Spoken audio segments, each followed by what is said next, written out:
Bismillahirrahmanirrahim.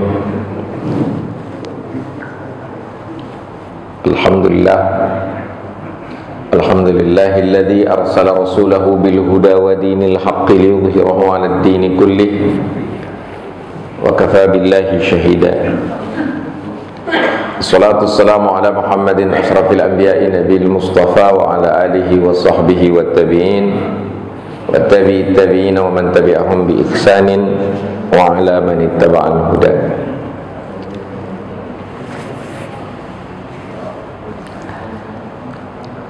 Amma ba'd, fa ya ayyuhal muslimun al-hadirun, uhayyukum bi tahiyatil islami. Assalamu alaikum warahmatullahi wabarakatuh.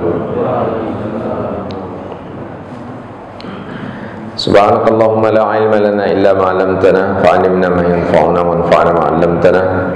Rabbana zidna ilman warzuqna fahman ya 'alimal ghaibi wasyahadah. Ya Rahman ya Rahim ya mujibas sa'ilin. Wa rabbi israh li sadri wa yassir li amri wa hlul 'uqdatam min lisani yafqahu qawli. Wa qala Allah ta'ala fi kitabihil aziz, a'udzu billahi minasyaitonir rajim. Bismillahirrahmanirrahim. Nun wal qalami wa ma yasturun. Ma anta bi ni'mati rabbika bimajnun wa innaka la'ala khuluqin 'azim. Fasatubsiruna wa yubsirun bi ayyikumul maftun. Shadaqallahul 'azim.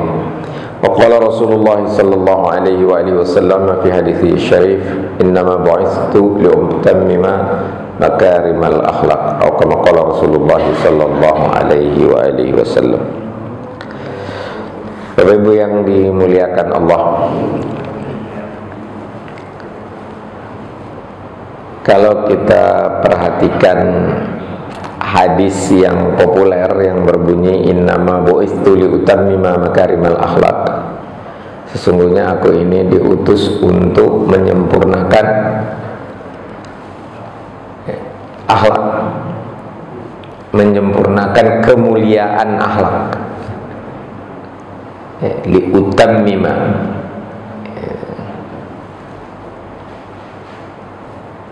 tatmim makarimal akhlak. Maka semua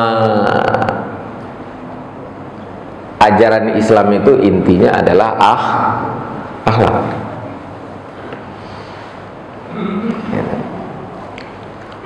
Ibadah itu akhlak. Walaupun sebagai kajian ya, kajian Islam itu biasanya dibagi tiga: akidah, syariah, akhlak, atau akidah, ibadah, akhlak gitu. Tapi ibadah itu sendiri termasuk akhlak. Iman juga termasuk akhlak.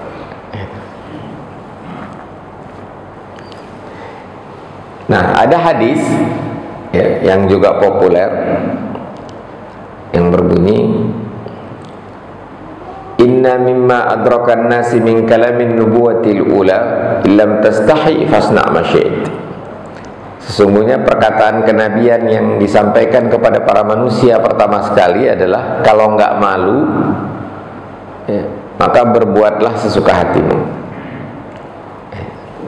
Nah, ini juga terkait akhlak. Nah, dari hadis ini kita bisa lihat modalitas akhlak yang paling utama itu adalah rasa malu. Nah, pada kesempatan kali ini kita akan bahas akhlak yang dalam arti luas, yang termasuk di dalamnya ibadah.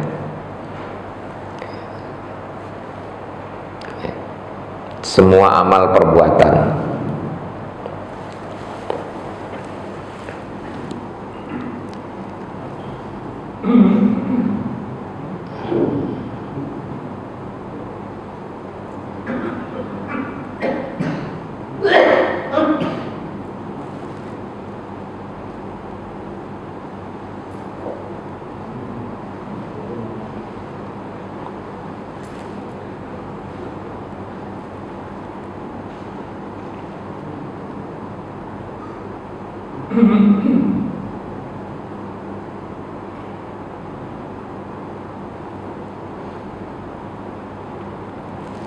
Secara bahasa, kata akhlak itu berkaitan dengan kata khaliq, pencipta, dan makhluk. Dan akhlak itu bentuk plural, bentuk jamak. Kalau tunggalnya itu adalah khuluq. Ya, jadi kata akhlak itu ada kaitan dengan kata khaliq, makhluk. Kata khalq, kalau khalq itu proses penciptaan, ya. Kalau makhluk yang diciptakan, kalau khaliq pencipta. Nah, akhlak itu sendiri bentuk jamak dari kata khuluq yang artinya perilaku, ya. Nah, perilaku yang seperti apa? Perilaku yang ada kaitannya dengan khaliq, pencipta, dan makhluk. Maka sholat itu akhlak. Akhlak terhadap pencipta.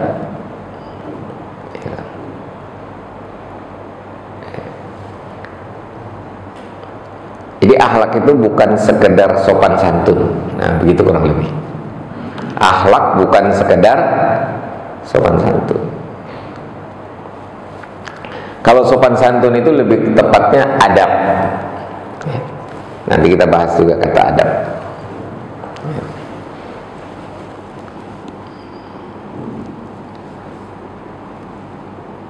Beberapa waktu yang lalu saya akhlak menurut Imam Al-Ghazali, itu yang paling populer.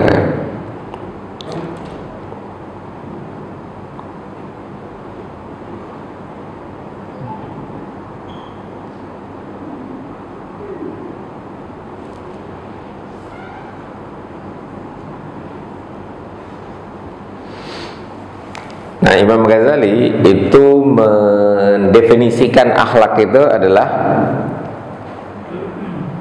ya, hayatun nafsiyatun rasikhatun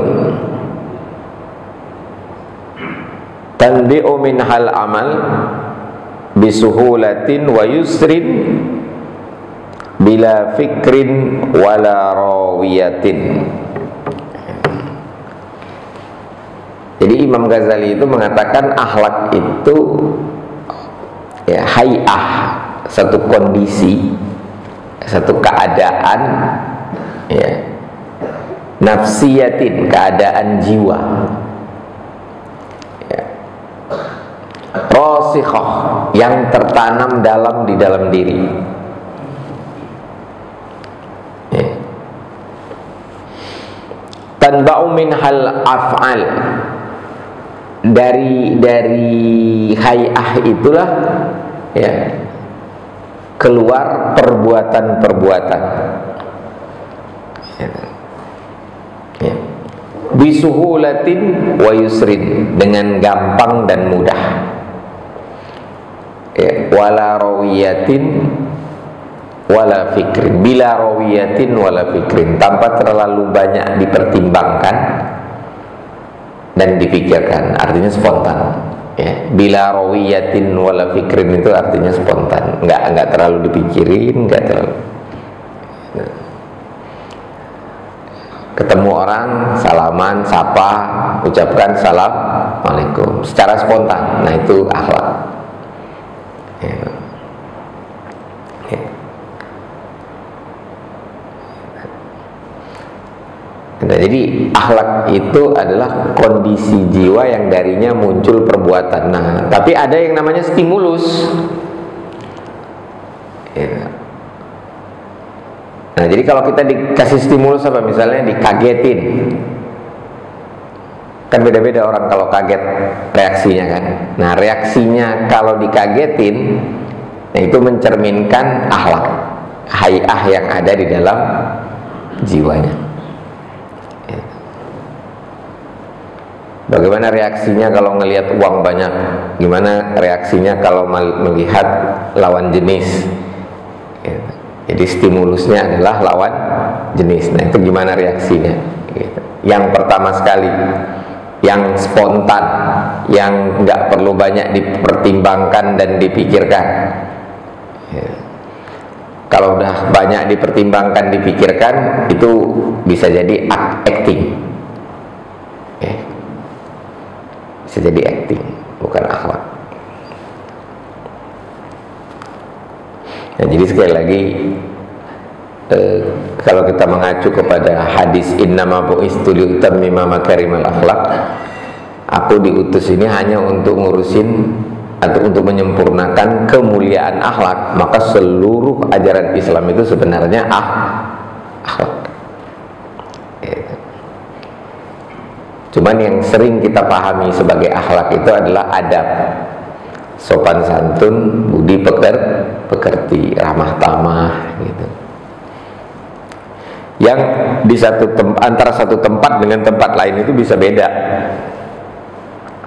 Saya pernah ngasih contoh itu, kalau bagi orang Jawa kan nunjuk begini tuh kurang sopan ya, kurang beradab gitu.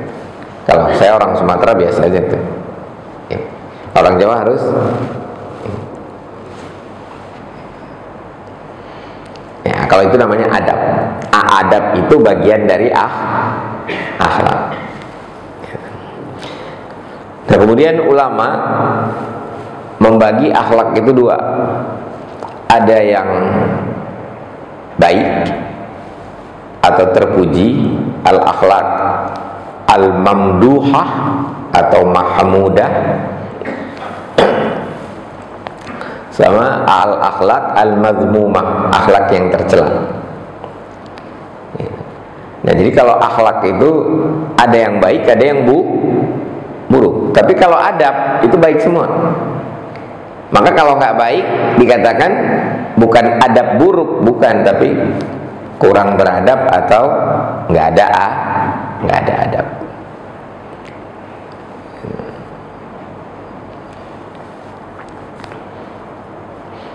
Nah, cuman bahasa Indonesia ini dari kata adab itu dibentuk kata peradaban. Kalau bahasa Arab nggak ada itu. Bukan dari kata adab dibentuk kata peradaban. Kata peradaban dalam bahasa Arab itu bisa tamadun, bisa hadoroh ya.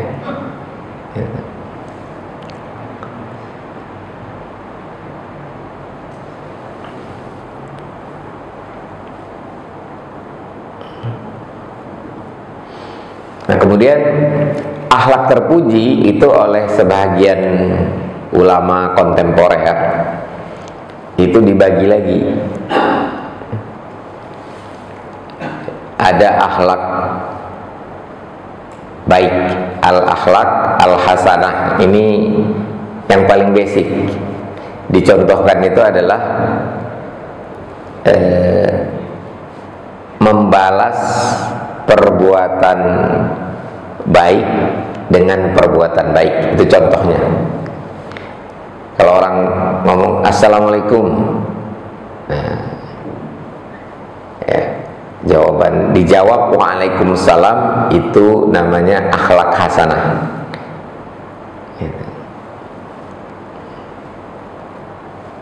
Nah, di atasnya itu al-akhlak al-karimah, akhlak mulia. Nah, kalau akhlak mulia ini memulai perbuatan baik, mendahului yang lain. Dia satu derajat lebih tinggi dari perbuatan baik, daripada akhlak hasanah. Gitu. Nah, yang paling tinggi itu adalah al-akhlak al-azimah.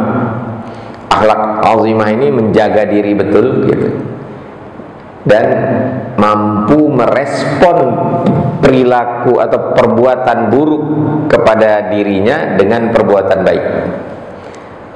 Nah, ini Nabi Muhammad Sallallahu Alaihi Wasallam, level akhlaknya dia al-akhlak al-azimah. Nah, itulah yang terdapat di dalam surat Al-Qalam ya. Wa innaka la'ala khuluqin azim. Dibentuk digunakan singularnya, kata tunggalnya. Khuluq, bentuk jamaknya akhlak. Kalau khuluq azim, kalau akhlak azimah. Diceritakan, diriwayatkan Nabi Muhammad ini pernah kalau mau ke Masjidil Haram itu ada Yahudi, kalau mau ke masjid ke Madinah mau sholat itu ada Yahudi yang suka ngelempari kotoran. Suatu ketika nggak ada lagi yang ngelempari kotoran itu. Lalu Rasulullah nanya, yang biasa ngelemparin ini kemana? Kata sahabat, sakit dia.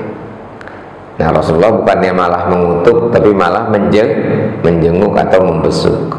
Yang kemudian katanya Yahudi tersebut masuk Islam. Nah, ini contohnya kan, diperlakukan buruk dibalas baik.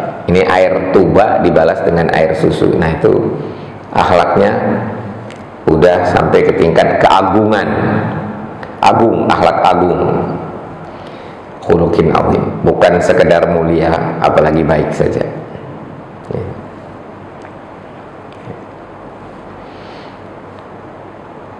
Termasuk akhlak mulia itu adalah kalau orang mengucapkan salam, kita balas lebih banyak. Assalamualaikum, dijawabnya waalaikumsalam warahmatullahi wabarakatuh. Nah, itu pembagian akhlak. Jadi kalau akhlak buruk nggak dibagi lagi. Kalau yang mazmumah, yang tercela, itu saya belum pernah dengar ada pembagian lagi. Akhlak tercela level 1, akhlak tercela level 2, level 3, itu nggak ada. Pembahasannya di dalam Islam atau oleh para ulama. Tapi kalau akhlak baik, ya, akhlak terpuji dibagi 3 tingkatan. Nah, inilah tergantung dari kesadaran kita. Kesadaran itu adalah hay'ah an-nafsiyah, kondisi mental kita, kondisi jiwa kita.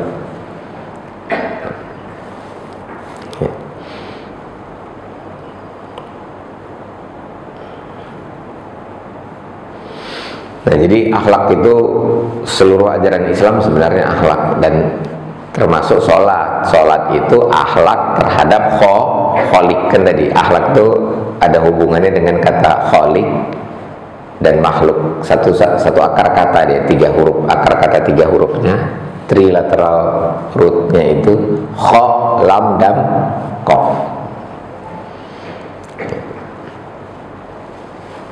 Nah, kalau sudah tertanam di dalam jiwa, ya, kalau akhlak itu adalah suatu kondisi yang tertanam di dalam jiwa atau kondisi mental, ya, dan itu nanti tercermin dari respon terhadap stimulus yang spontan, ya, bisuhulatin wa yusrin, yang gampang dan mudah, bila rawiyatin wala fikrin, tanpa perlu dipertimbangkan dan dipikirkan, maka itu bisa disebut sebagai karakter. Udah karakter, jadi karakter. Ya. Ya.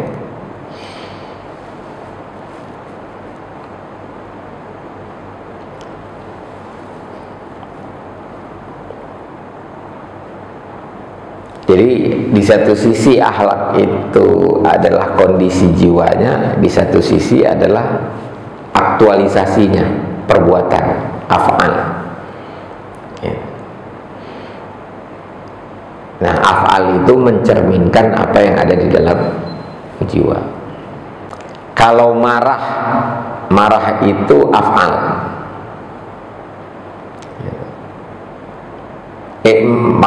Marah itu bisa jadi cuman keadaan sesaat.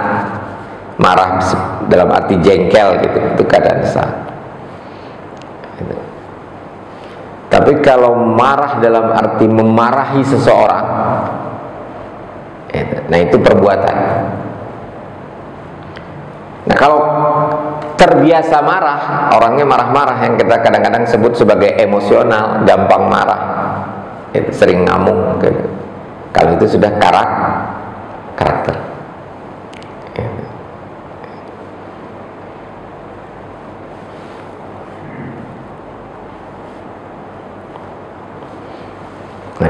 karakter itu sudah menetap gitu di dalam diri. Nah, maka baca Quran akhlak, sebagaimana sholat itu akhlak, pergi haji akhlak, mengucapkan salam akhlak, akhlak terhadap manusia. Kalau sholat akhlak terhadap pencipta. Tauhid itu dalam kajian maksudnya akidah ya. Tapi kalau mengacu kepada hadis tadi, dia akhlak terhadap kholik, mengesakan. Nah, sehingga tauhid itu harus hayatun nafsiyatun, harus kondisi yang ada di dalam jiwa. Dalam segala hal dia mengesahkan Allah.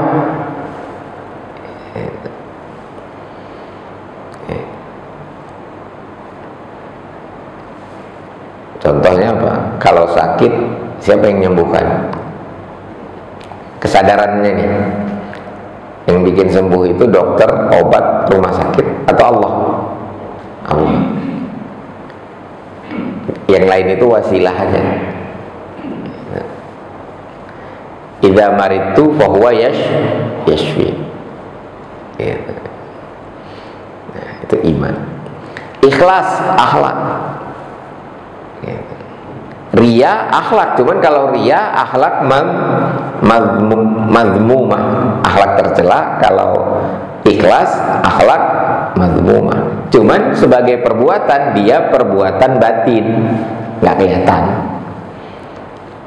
Kalau sholat kan kelihatan, sedekah kelihatan, senyum kelihatan, salam kedengaran. Gitu. Ikhlas nggak kelihatan, maka disebut perbuatan batin. Gitu. Iman perbuatan batin. Gitu. Syirik perbuatan batin. Kalau iman akhlak yang terpuji, syirik akhlak tercela, syirik dan kafir. Munafik perbuatan batin, akhlak tercela.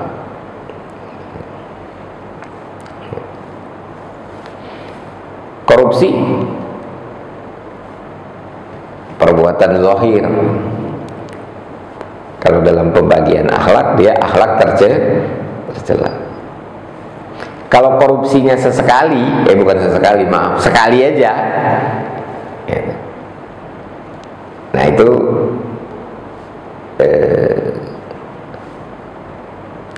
perbuatan buruk gitu. Akhlaknya masih berupa perbuatan buruk.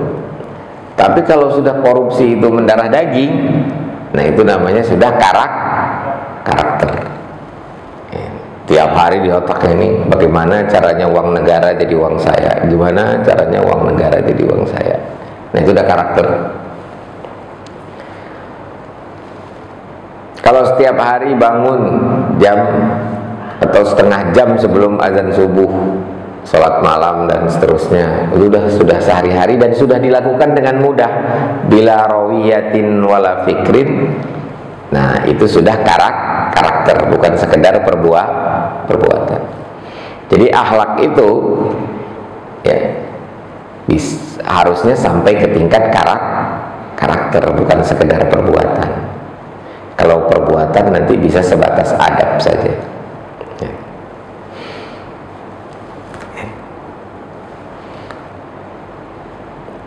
Nah kalau adab gimana sih? Adab itu dalam bahasa Arab itu segala sesuatu yang ditampilkan secara baik, secara indah lebih tepat. Enak dipandang, enak didengar, itu adab. Enak dimakan, enak dirasa, itu adab. Kata adab pertama sekali dalam bahasa Arab itu artinya hidangan atau menyantap hidangannya. Jadi adab itu bisa hidangannya, bisa juga cara menyantap hidangan. Kalau indah dia disebut beradab gitu. Adab. Ada hadis riwayat Imam Darimi yang terjemahannya kurang lebih begini: sesungguhnya setiap penghidang sangat suka kalau orang-orang mendatangi hidangannya dan memakannya. Banyak orang hidang gitu. Nah, ada orang datang makan.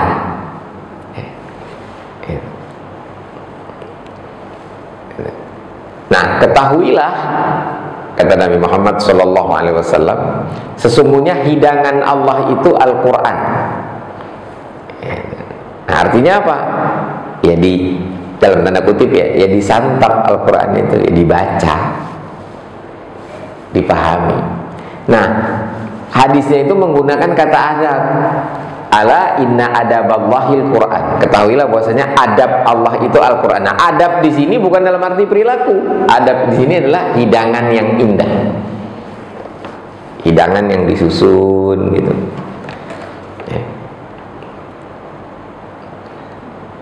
Nah, itu adab namanya. Yang kedua, kata-kata yang disusun indah, itu juga adab dalam bahasa Arab. Dan saya dulu kuliah di Fakultas Sastra UI. Nah, kalau diterjemahkan dalam bahasa Arab itu Fakultas Sastra adalah Kuliatul Adab. Kuliatul Adab itu artinya Fakultas Sastra. Sastra itu adalah berbahasa secara indah. Jadi kata adab itu makna pertamanya adalah hidangan yang disajikan dengan indah, dengan menarik, dengan baik. Nah, yang kedua adalah kata-kata. Nah, yang terakhir adalah perbuatan yang kalau dilihat menyejukkan mata, enak dipandang perbuatannya. Nah, itu juga adab. Nah, kalau dalam bahasa Indonesia kata adab itu satu saja, yaitu perbuatan yang baik saja, sopan santun. Kemudian para ulama itu mendefinisikan adab itu, setelah saya baca itu saya bagi dua aja. Yang pertama itu al-akhdhu bimakarimal akhlak, itu definisi adab. Kalau akhlak tadi kan hayatun nafsiyatun, kondisi mental yang melahirkan perbuatan, tanba'u ya, atau tasduru dalam satu tulisan, tasduru minhal amal au af'al ya, yang darinya muncul perbuatan. Nah, kalau adab itu perbuatannya gitu. Al-akhdhu bimakarimal akhlak. Al-akhdhu bimakarimal akhlak itu artinya berpegang pada kemuliaan akhlak. Nah, itu adab. Maka adab itu semuanya yang baik-baik yang disebut adab. Kalau nggak baik, kurang adab atau tidak beradab. Itu yang pertama ya. Al-akhdhu bimakarimal akhlak. Yang kedua, ulama mendefinisikan adab itu sebagai al-wukuf ma'al mustahsanat. Wukuf ma'a itu, kalau wukuf fi itu artinya berdiam. Kalau wukuf ma'a itu artinya tegak lurus. Wukuf ma'al mustahsanat itu tegak lurus dengan segala sesuatu yang dianggap baik.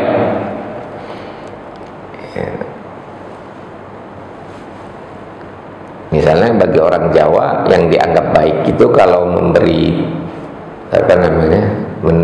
mengarahkan seseorang itu pakai jempol. Kenapa?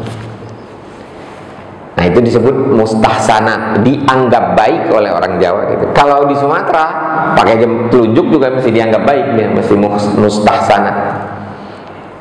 Istihsan itu kan menganggap baik, mustahsanat yang dianggap baik.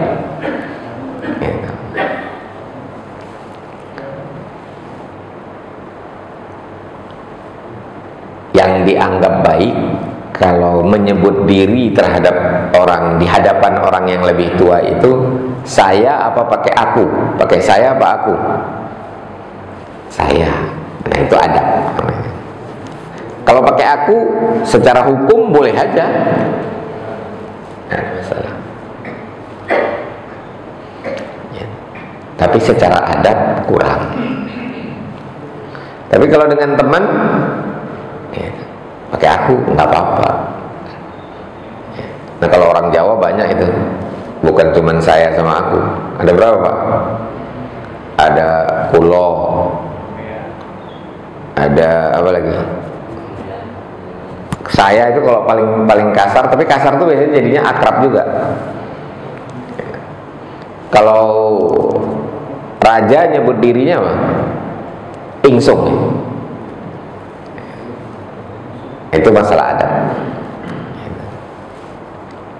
Adab perlu, tapi lebih perlu akhlak. Gitu. Nah, karena akhlak itu adanya di dalam jiwa,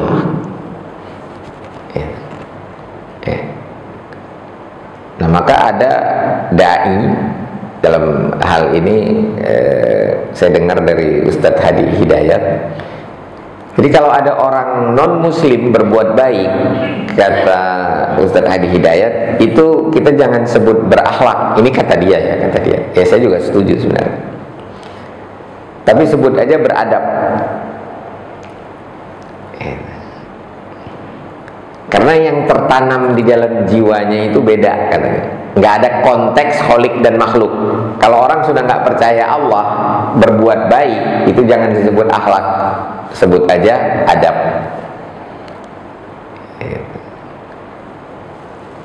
Jadi misalnya apa? Membuang sampah pada tempatnya. Nah itu kalau dilakukan oleh orang-orang yang tidak beriman, maka itu disebut adab sajalah, bukan akhlak. Tapi kalau mau disebut akhlak boleh aja. Secara bahasa boleh aja. Kalau Ustaz Hadi Hidayat itu kan karena dia mengatakan ya itu tadi, akhlak ada kaitannya dengan kholik dan makhluk. Kalau nggak ada konteks kholik makhluknya, maka jangan disebut akhlak lah, sebut beradab. Cuma jadi repot. Orang Islam berakhlak, orang-orang Barat beradab. Sebenarnya yang kita lihat itu yang antri, disiplin antri lebih banyak yang non-muslim di negara-negara non-muslim. Tertib lebih di negara-negara non-muslim. Buang sampah pada tempatnya di negara-negara non-muslim. Tapi ada nggak negara non-muslim yang jorok? Ada juga sebenarnya.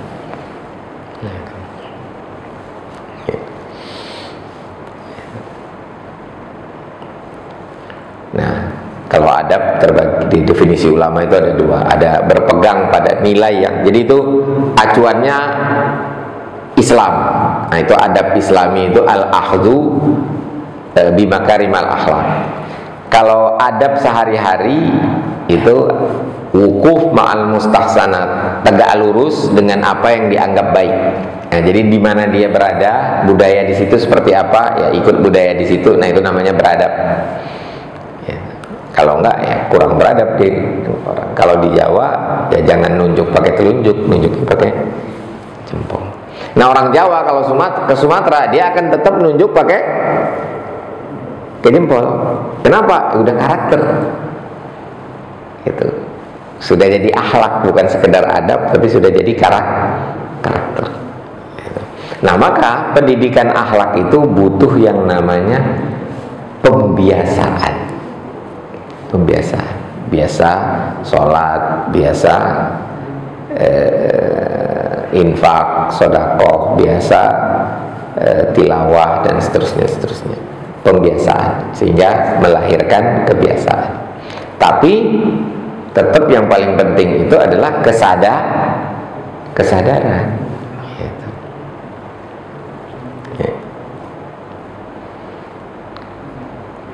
Kalau ada adegan sholat dalam sebuah skenario, dalam sebuah fragmen dari sebuah skenario, nah terus aktornya sholat, itu akhlak bukan? Sholat di syuting gitu, akhlak bukan? Bukan, itu acting.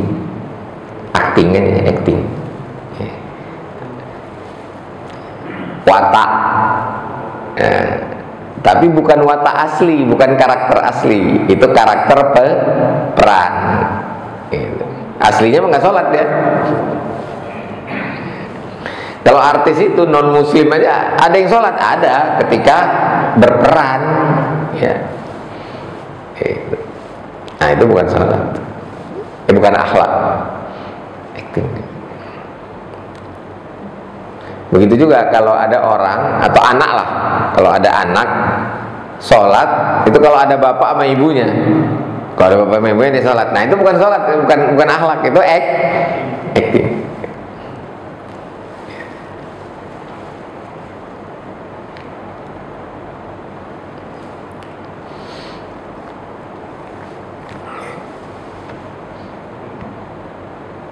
Nah, jadi akhlak itu lebih menetap, ya, lebih permanen.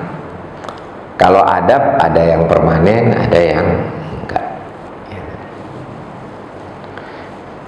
Ada kisah, katanya ini dari kisah nyata. Kita itu orang Indonesia, kalau ke Singapura buang sampah pada tempatnya enggak? Ya. Kalau orang Singapura ke Indonesia itu 3 hari dia masih buang sampah pada tempatnya. Hari keempat dia udah ikut aja orang buang sampah sembarangan, dia buang sampah sembarangan.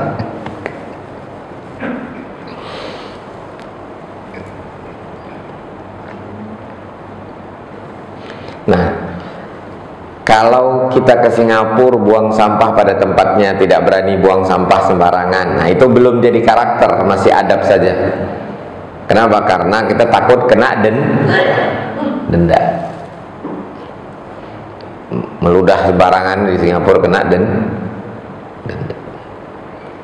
Tapi kalau sudah dimanapun kita buang sampah pada tempatnya, nah itu sudah karakter, itu sudah akhlak.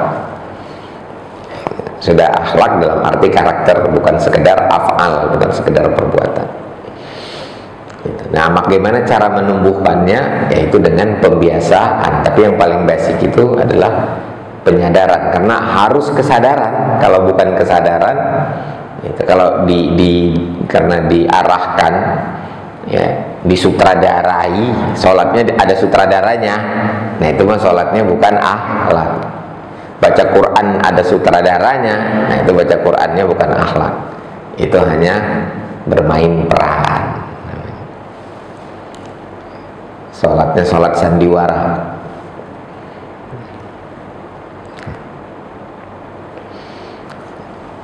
Nah, jadi itu akhlak. Masih lama.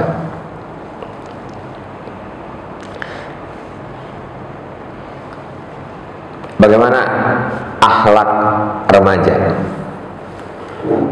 Baik apa buruk?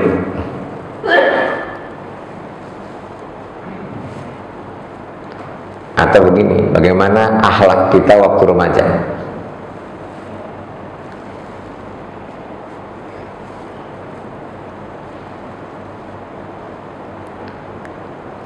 Bagaimana akhlak kita waktu masa kanak-kanak?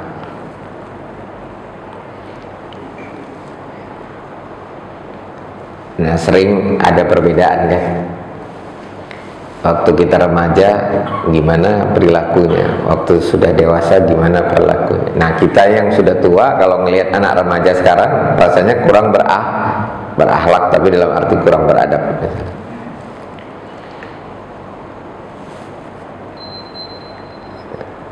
Karena kita kalau sudah tua itu menuntut standar, sangat menuntut misalnya akhlak azimah. Pengennya kalaupun kita salah dibalas dengan perbuatan baik.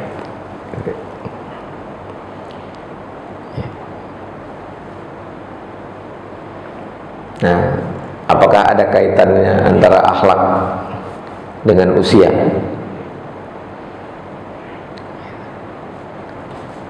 Akhlak itu ada kaitannya dengan usia, tapi dalam arti kematangan emosi, kemampuan mengendalikan diri.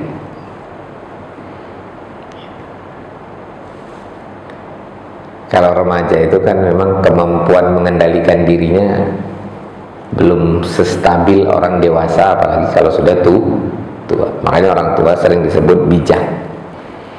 Bijaksana sini malah, bukan sana.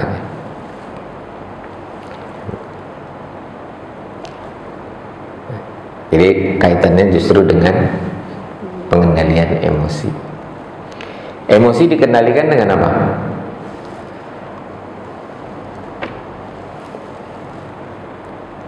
Dikendalikan dengan apa, Bapak? Emosi dikendalikan dengan rasio, dengan akal.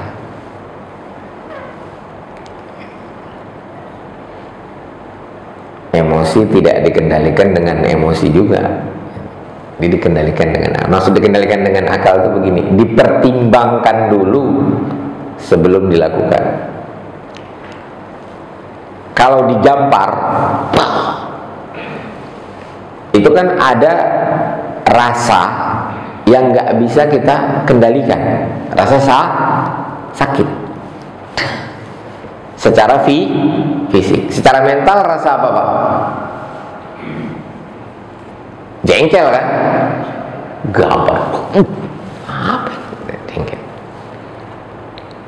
Nah, kalau muncul perbuatan, ya, muncul perbuatan yang spontan tadi, langsung dibalas, langsung digebukin, ya. Nah, seperti itu akhlak, tapi itu sudah karakter. Nah, cuman itu mencerminkan ketidakmampuan mengendalikan emosi.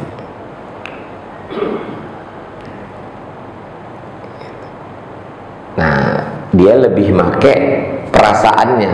Perasaan itu kesadaran ya, emosi bahasa Inggrisnya emotion gitu. Bahasa Indonesianya perasaan. Itu kesadaran. Kita kan sakit karena kita sadar kan, dirasakan gitu. Consciousness dia.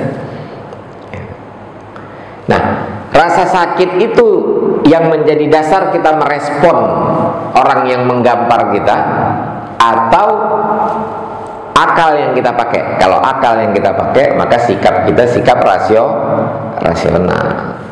Perlu dibalas nggak nih? Dicari tahu dulu nggak kenapa dia gampar. Nah, tapi kalau rasa sakit itu yang langsung mendorong kita berbuat, maka perbuatannya disebut emosional. Perbuatan emosional itu berarti belum mampu mengendalikan emosi. Nah, itulah yang disebut maturity, kedewasaan. Kedewasaan itu dicirikan dengan kemampuan mengendalikan emosi. Bukan nggak punya emosi ya, bukan, nggak mungkin nggak punya emosi.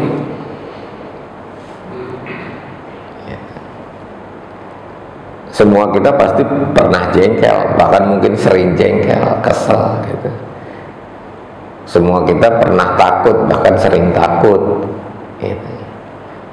Sering juga suka, sering juga bahagia, sering juga sedih. Itu kan semua emosi, semuanya itu rasa. Nah, tinggal perbuatan kita basisnya emosi apa rasio. Nah, kalau terbiasa menggunakan rasio dalam bereaksi, nah berarti itu akhlaknya rasional. Kalau enggak, akhlaknya emosional.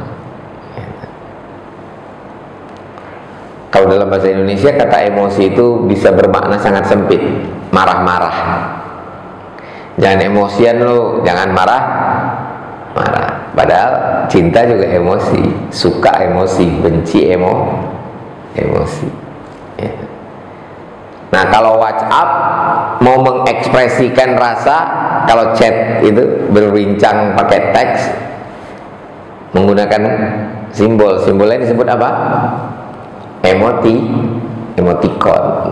Ya. Ya, bisa 11 menit. Nah, ada 8 emosi yang perlu diperhatikan terkait nanti perilaku, akhlak, karakter kita. Perbuatan kita jadi rasional apa emosional. Yang pertama itu adalah malu dan bahagia. Ada 2, malu dan bahagia. bahagia. Ini masuk satu kelompok. Ini adalah emosi yang harus dijaga terus karena bagus dia. Sebaiknya kita punya rasa malu terus menerus. Nah, itulah kenapa di dalam hadis itu dikatakan inna mimma adrakan nasi min kalamin nubuwatil ula illam tastahi fasna masyi'it. Kalau nggak malu, udah berbuat aja suka hati. Kalau udah nggak ada rasa malu, nggak pakai baju ke masjid itu.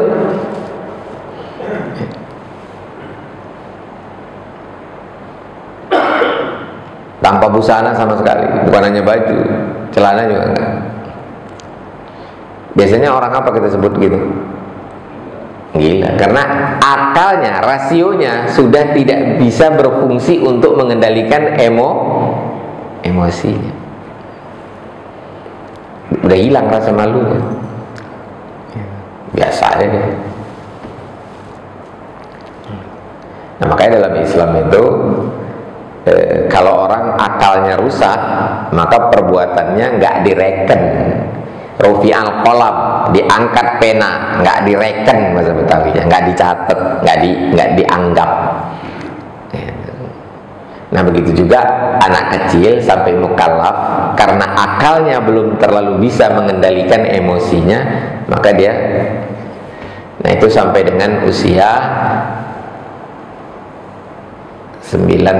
antara 9 sampai 15. Kalau nggak mimpi-mimpi basah kata orang, umur 15 sudah dianggap balik gitu, akil balik, sehingga dia mukallaf, dia memikul tanggung jawab perbuatannya. Nah, kembali ke emosi tadi, jadi ada malu dan bahagia. Nah, itu dijaga terus tuh. Jadi jangan lupa bahagia, jangan lupa malu. Yang kedua adalah kelompok emosi yang dikendalikan arah dan dosisnya. Contohnya apa? Cinta. Boleh nggak mencintai manusia? Boleh. Tapi cinta pada manusia itu arah cintanya kan. Nah, dosisnya pol nggak boleh pol. Kalau cara mengungkapkannya silakanlah. Ya, hanya kau yang kucinta, kau bagaikan rembulan. Nah, itu mah sastra aja gitu. Nggak apa-apa. Gitu. Ya. Tapi sejatinya yang paling dicintai hanya Allah. Nggak boleh Allah itu kalah. Dikalahkan, lebih mencintai orang tua daripada Allah, ya nggak boleh. Bahkan nggak boleh lebih mencintai orang tua daripada Rasul. Urutannya itu maratibul hubnya, pertama itu Allah, kedua Rasul, baru dan seterusnya. Ya. Nah, itu rasa cinta. Rasa cinta itu jenis emosi yang ada arah dan dosisnya. Begitu juga takut. Takut paling tinggi kepada siapa? Allah saja. Fala takhafuhum wa khafuni. Ya.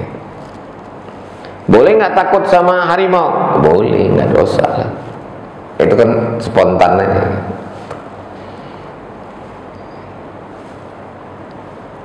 Nah, kemudian cinta, takut, benci. Ya, benci juga. Masalah beberapa waktu yang lalu saya pernah katakannya, jangan benci pelacur, tapi bencilah pelacuran. Jangan benci orangnya, tapi bencilah perbuatannya. Nah, yang paling dibenci siapa? Iblis. Kalau perbuatan yang paling dibenci syirik. Ya.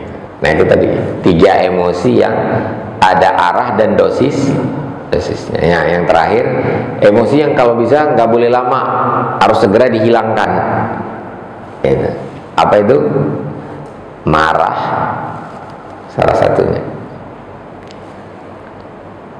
Kemudian dengki, itu harus dihilangkan.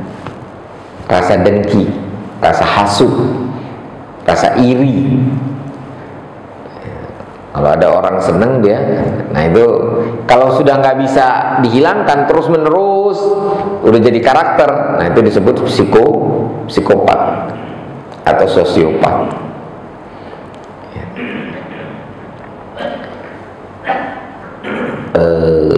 Tadi apa?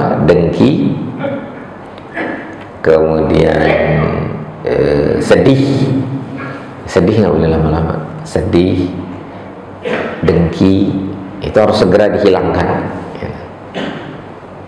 Satu lagi apa ya? Ada 8 itu. 2 yang dijaga, 3 yang dikendalikan arah dan dosisnya, 3 lagi yang dibuang. Yang dibuang itu sedih, nggak boleh lama-lama sedih. Nah begitu juga dengki, harus dihilangkan. Satu lagi apa ya? Lupa saya. Apa Pak? Hah? Itu emosi semua Pak. Cuma bahasa Indonesia emosi itu marah. Oh ya marah tadi ya, marah. Jadi marah itu rasa jengkel itu nggak boleh lama bertahan, harus segera dirilis, dibuang gitu. Nah nanti itu mencerminkan maturity, kedewasaan, kemampuan mengendalikan emosi. Nah nanti itu mempengaruhi adab dan akhlak kita sehari-hari. Demikian, kalau misalnya ada yang mau didiskusikan, boleh kepada. Ya. Apa bedanya sifat dan karakter? Dan apakah itu bisa diubah? Dan kemudian orang bisa saja adabnya baik nih, tapi dia ternyata di belakang kita juga kelakuannya agak benar. Kemudian dia bisa mengendalikan itu dari umur muda, bisa terlalu waktu sudah tua dia kecukupan, dia banyak saja pada wanita, harta, segala macam yang dia menggunakan. Nah ini bagaimana kan? Kalau bisa Arab itu tadi bisa diubah. Ya, sifat sama karakter. Kalau sifat itu kalau nggak menetap kita nyebutnya sifat. Ya, kalau udah menetap karakter. Tapi gini, sifat dalam bahasa Indonesia atau bahasa Arab dulu? Sifat yang menetap dalam diri itu bahasa Arabnya tobi'ah. Nah itu karakter. Udah kecetak deh, tobak. Udah terbentuk karakternya.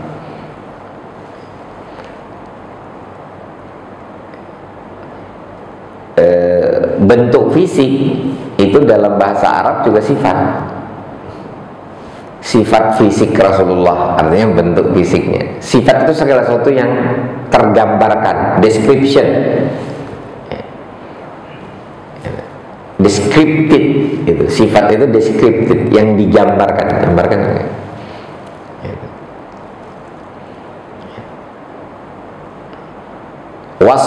Wasfun itu description, menggambarkan fisik, hidungnya gimana, kayak saya gini. Sifat hidung saya bengkok. Matanya. Nah, tapi kalau fisik ini kan dia sudah menetap, maka dia juga disebut karakter fisik.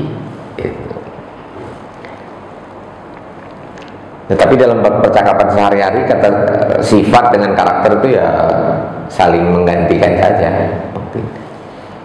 ya, nggak terlalu dibedakan. Cuma kalau ditanya bedanya apa, kalau karakter sifat yang sudah menetap. Kemudian apakah orang kalau sudah tua malah tambah parah gitu? Ya ada yang begitu. Tapi biasanya kan orang kalau makin tua makin bijak Pak, makin bisa mengendalikan emosi ya. Karena banyak dorongan hawa nafsunya yang sudah nggak terlalu kuat ya. Walaupun hukum dasarnya hawa nafsu itu tidak pernah puas, dia cuma pernah lemas. Makan deh banyak-banyak ya, lemas aja. Setelah itu nggak pengen makan lagi, tapi nggak lama itu besoknya pengen lagi. Hawa nafsu itu keinginan.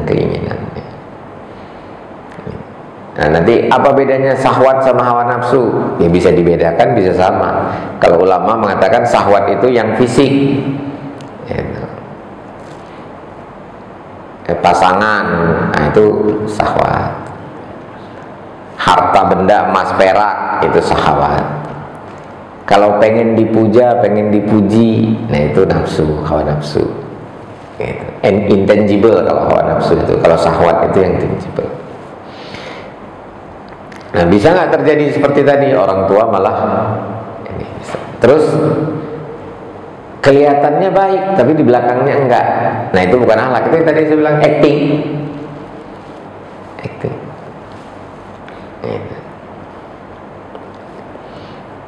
Nah, cuman kita mempelajari ini kan urgensinya bukan untuk menilai orang. Wah, acting lu. Wah, ini bukan. Itu untuk menilai di diri. Ya. Demikian, mudah-mudahan bermanfaat. Ada lagi? Ya. Tadi saya bilang Pak, dibilang orang yang biasa menggunakan itu rasional Ustaz. Iya. Kalau yang ini emosional. Untuk masalah hidayah gitu, atau untuk akhlak yang terbaik, yang mana yang bagusnya itu? Yang rasional atau yang emosional?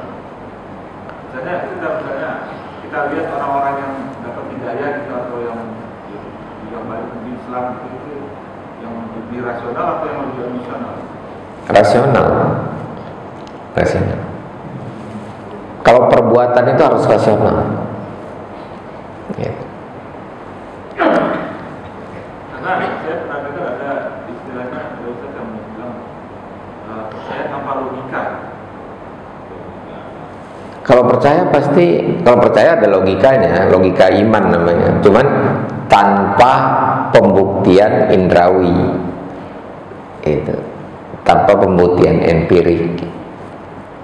Kalau nggak salah saya juga pernah bahas tuh yang pertanyaan sada guru pendeta Hindu itu ke orang-orang Barat. Dia nanya gini, do you believe that you have the right hand? Do you believe? Gitu. Kau percaya nggak punya tangan kanan? Kata orang-orang Barat itu, kata bule itu bilang, yes I believe. Terus dia bilang, why you believe? Kenapa kau percaya? Ya kan ada. Ya kalau terlihat itu bukan belief namanya. Knowing itu namanya. Belief itu terhadap sesuatu yang nggak bisa terlihat. Kita percaya pada Allah yang nggak terlihat. Percaya kepada kitab, proses turunnya wahyu kan nggak terlihat. Percaya kepada Rasul, fisiknya kelihatan, tapi diangkatnya dia dari jadi Rasul kita lihat nggak? Enggak. Percaya itu selalu pada yang gaib. Jadi kepercayaan pasti tidak ilmiah. Cuman rasional nggak? Ya rasional. Percaya itu. Rasionalitasnya apa? Ya itu tadi. Percayalah pada yang tidak ilmi. Percayaan itu tidak bisa didasarkan pada pengetahuan empiris. Percaya itu didasarkan pada fitrah jiwa. Gitu. Nah, iman itu bukan rasa. Iman itu perbuatan, Pak, bukan rasa. Ya.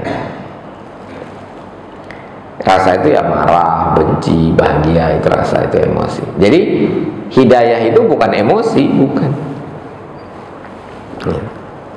Rasional. Contoh rasional, sholat itu rasional nggak? Rasional lah.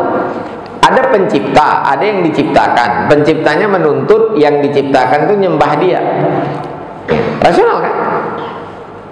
Jadi sholat itu sikap rasional. Ada kesadaran rasionalnya, bukan kesadaran emosi. Tapi ada nggak kesadaran emosi dalam sholat? Ada, karena cinta Allah.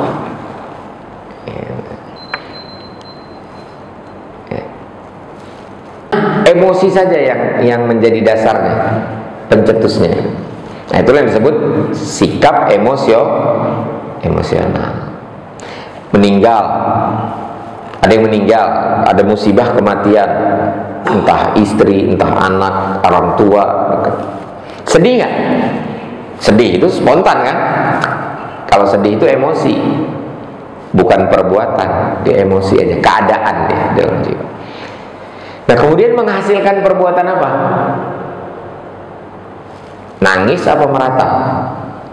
Kalau nangis disebutnya rasional, masih emosinya masih dikendalikan rasio.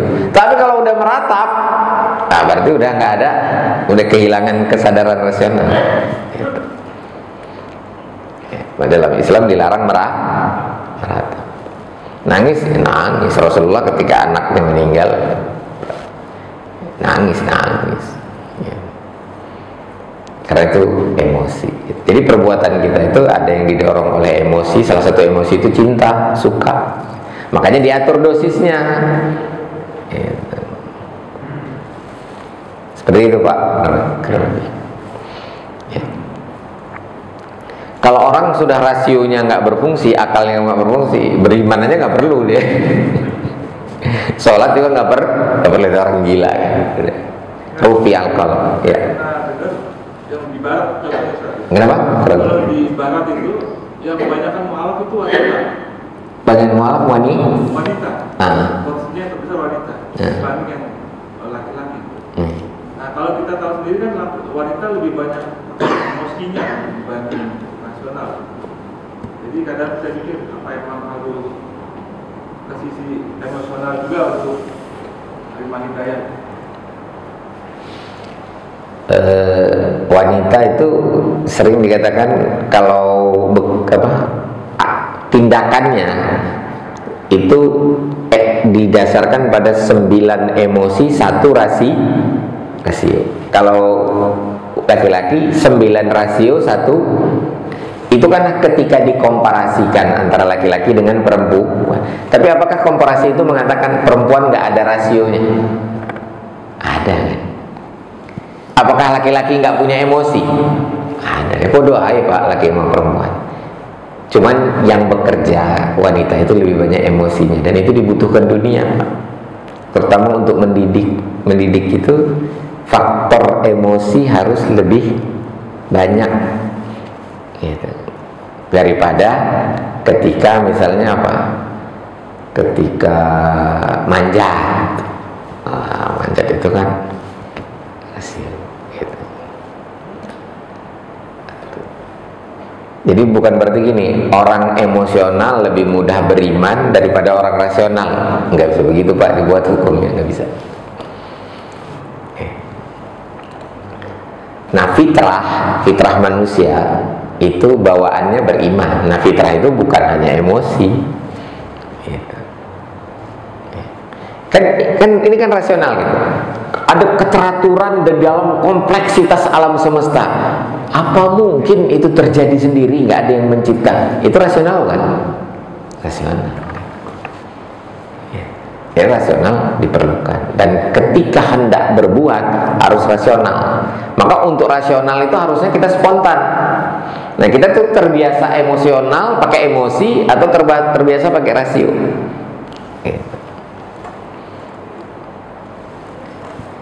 Ya, jadi emosi dibandingkan dengan rasio. Nanti ada lagi perbandingannya. Kita terbiasa sesuai syar'i atau terbiasa melanggar syariat. Tapi nggak bisa dibilang kalau pakai syariat rasional, kalau nggak pakai syariat nggak rasional. Enggak, bukan. Ada orang yang pakai syariat tapi emosional, ada yang rasional.